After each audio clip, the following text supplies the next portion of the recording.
Okay, so here is the tone print that I've set up. Here it is. I've used the dynamic model as the basis for this tone print, and I will quickly go through the parameters. So I've got, on the delay control, I have the delay time, which goes from 179 to all the way left to 431 milliseconds all the way to the right. So it's quite a narrow range of times, but any times outside of that I can do with the audio tap, the strum tempo. Main reason is so that all the way left I use for slapback or a pseudo reverb type sound, and all the way to the right is what I use most commonly for my rhythmic delay. Again, everything else can be done from the audio tap.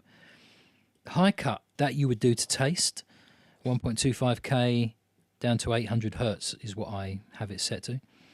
Saturation, I will cover this in a little more detail in just a minute, but what we have here all the way left is none, and all the way to the right it goes up to 12, and I'll explain why in a second. Feedback, all the way left is 1 repeat, 0%, and all the way right is 50%, so it just does a couple of bars worth of repeats and it doesn't get out of control. With these dynamic settings here, I have the level turned all the way up on the pedal.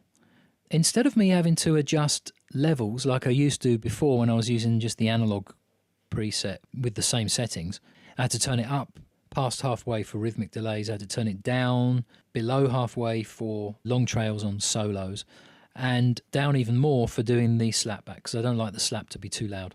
It gets in the way. But that's quite a lot of messing around, especially when I don't always have time between songs to get down and adjust it properly, or I forget, you know.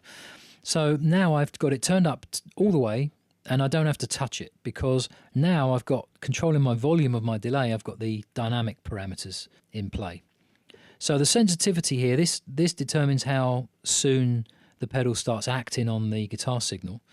And when it acts on the guitar signal, what it's doing is literally turning down the delay signal. The damping parameter determines how much the delay signal is turned down by, and the release time determines how quickly it returns back to normal. So these settings I've got here are set up to work with my particular gain settings. So the gain settings I have before my delay pedal are clean, breakup, dirt, and filth, each getting progressively louder.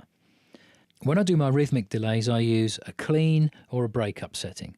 So these settings here are made so that when I'm using the clean or the breakup setting, the guitar signal doesn't push down the delay signal very much. It does a little bit, but it doesn't do it very much. So the end result is that the delayed signal is nice and strong, and it sounds like I'm just playing more notes rather than just an echo in the background. When I'm using the dirt or filth sounds, they're louder, they push the delay down noticeably so that when I'm playing licks or riffs, it doesn't get in the way. And then when I let go or leave a gap or sustain a note, you can hear the delay more prominently in all the spaces. And it sounds really good like that. It really works well like that. Obviously, that's what dynamic delay is for, but I'm utilizing that to provide different levels automatically for me, so I don't have to keep adjusting the effects level. Now, I have one issue left regarding all of this, which needs addressing, and this is how I've done it. So the issue I have is that on these low settings for the slapback or the what I call the pseudo reverb settings, I've got a bit of a problem in that the delay is a bit too prominent sounding. The reason being, when I'm playing overdrive, it's not too much of a problem because it pushes the delay sound down enough. When I'm playing a clean sound, it doesn't. So it's a little bit too loud because I don't like the slap delay to be too loud. It gets in the way to me. It kind of sounds a bit messy to me. So the way I've got around that is that the lower settings, I don't have any saturation on them. So the higher settings, I've put up to 12 dB saturation on them. So it actually makes the delay louder. So the settings for getting the rhythmic delay right were made with the delay having 12 dB of saturation on it, which makes it a louder delay. So that when you get back down here to 0, it's not very loud anymore. So it's kind of counteracts the fact that it's being damped less. So with less damping but quieter in itself, it balances out to about the same overall.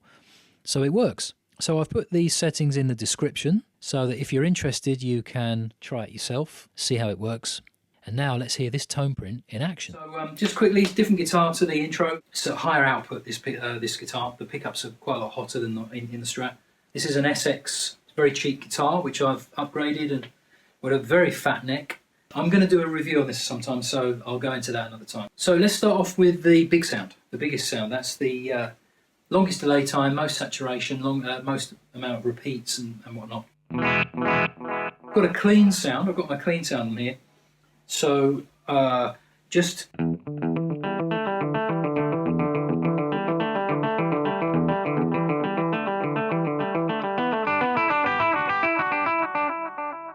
it's very prominent. The good thing with that is that you can play it lightly. In fact, the lighter you play it, the less the delay is suppressed. So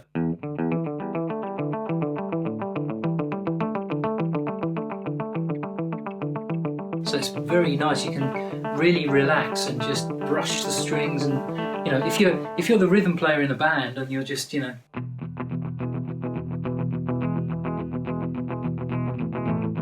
I mean, this would be a lovely job all night doing this, you know, just relaxing and playing some chords, just filling out the sound.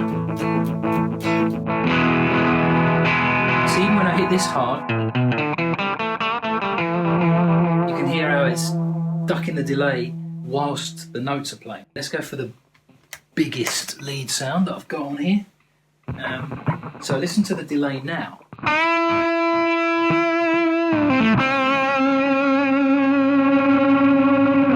Here it grows as the guitar's note fades out. It's almost like it assists in the sustain of your notes.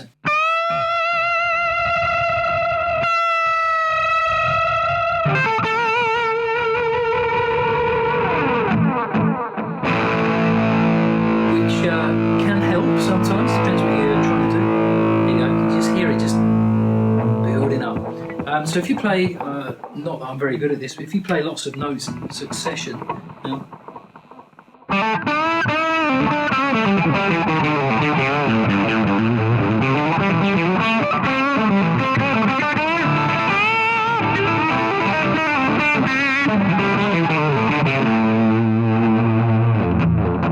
while I'm playing all those notes, the delay is just getting out of the way and doesn't really come back big until you let go. So that's how that works basically. That's my slap delay. So with a big sound, well, let's go a little bit smaller than that. Let's go like a distorted rhythm sound.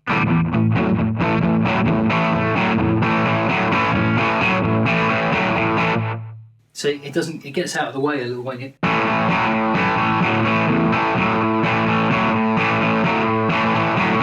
So if you'd forgotten to turn your delay off when you went to a song like this, which I wouldn't normally have delay on, it wouldn't be such a big problem because you can't really hear it too much. Same with the lead, you know, you can...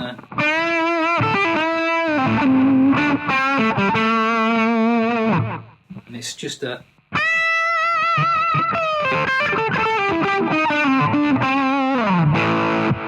So that's quite handy. Now when playing clean,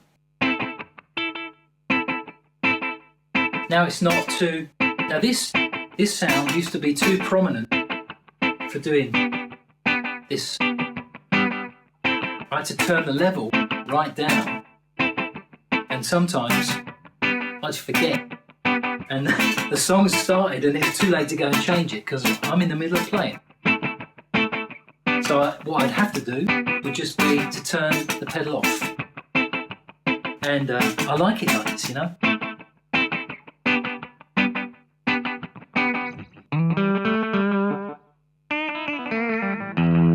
So that's basically how this works. What it means is a lot less knob fiddling and more playing. And more freedom to be forgetful as well, which happens a lot with me, so there you go. Don't forget to like and subscribe, press the red button. You can go subscribe on my mailing list on my website. You can support me on Patreon, and you can do all those lovely things that make me happy. Rock on.